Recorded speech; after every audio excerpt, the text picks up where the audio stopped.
3, 2, 1. Oh my God. How's everybody doing out there? Welcome to Tyshon Takes American Clips. I take different clips around the world and bring them straight to you. As you can tell, my name is Tyshon. So without further ado, let's get into these videos. God bless. So I'm here to talk to you guys. What's up, YouTube?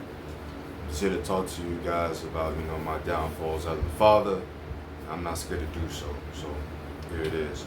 At one time in my life, I wasn't even trying to be a father to my child. Like, there were a lot of things going on in my life. I did that to myself for my bad decisions. And I was just a horrible father. I wasn't there for her. I wasn't even trying to be there for her. I wasn't even thinking about her. I was thinking about women and drugs. I wouldn't even call her, most of the time, sometimes because I was too high. I was there when she was born. I was there when, I'm the one who wiped her butt the first time, you know what I'm saying? When I went to all the baby classes when my child's mother was pregnant. And, I've been raising her since she was 5 years old, but, I went to Joplin, Missouri for a job, and crystal meth was right there and tried it for the first time, and I've been fucking up ever since.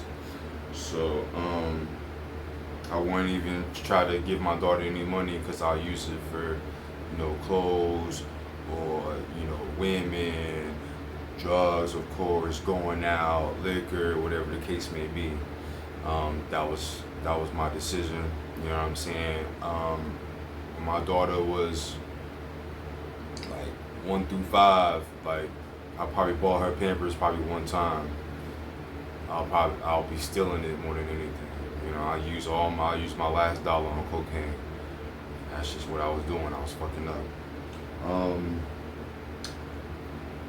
I would chase women and put sex before my daughter, you know what I'm saying? Like, going on a binge, I could be in the same city as my daughter, and I'll be in the binge. I'll be on the binge. A binge is when you're drugging for days and months and years at a time, and getting high and not trying to detox or get sober, and just living in filth, and it sucked, but that's what I was doing, and I fell victim to the street life, to the drugs, and that's what happened. I'll miss time with her, you know what I'm saying? I miss a lot of time with her, from birthdays to Christmases and all that, and that's a horrible feeling, when you're in the same city as your daughter, and you can't be around her because you're so high, you're so filthy, and you worrying about, the shooting that's going on, you worrying about who's stealing from who, you worrying about which girl you're trying to give drugs to so you can fuck her. Oh my God. It's just messed up, you know what I'm saying? Especially when I was in jail or in prison, you know what I'm saying? Went away in prison, in and out of jail, probably like 12 to 13 times from 2017 to 2025, so yeah, it sucks, man. I feel like, to be honest, I really feel like the good things I did for my baby up till now has no comparison to the bad things I did to her, and it sucks, you know what I'm saying? I feel like I'm just a horrible father, you know what I'm saying? I just feel like I really, really wasted a lot of time, you know what I'm saying? And as a young black male, you're a statistic. So I'm a statistic, and I really feel like that's just my truth, you know what I'm saying? I've been messing up, and it's just not a good feeling.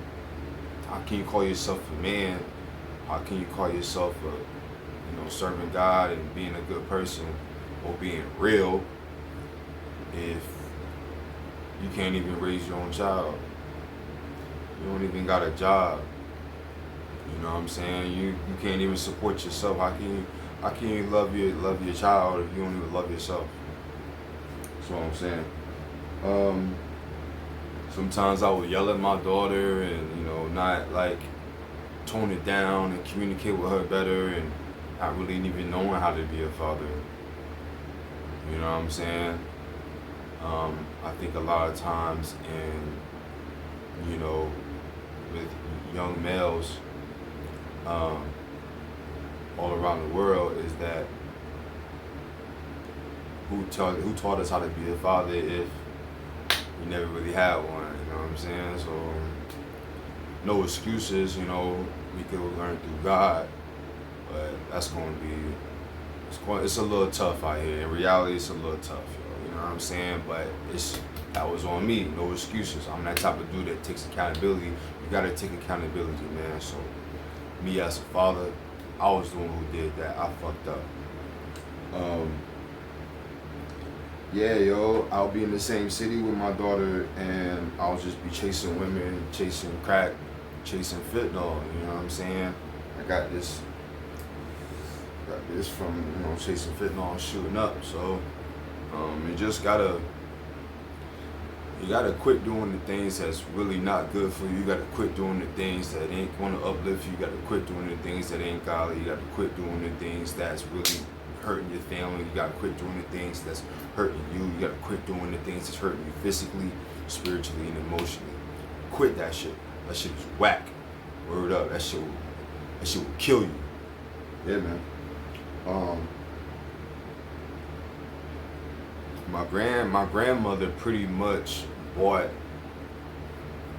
my daughter everything she ever had. I probably bought my daughter a few things. We ain't gonna go over the expenses, but it doesn't compare to what my grandmother has blessed my daughter with.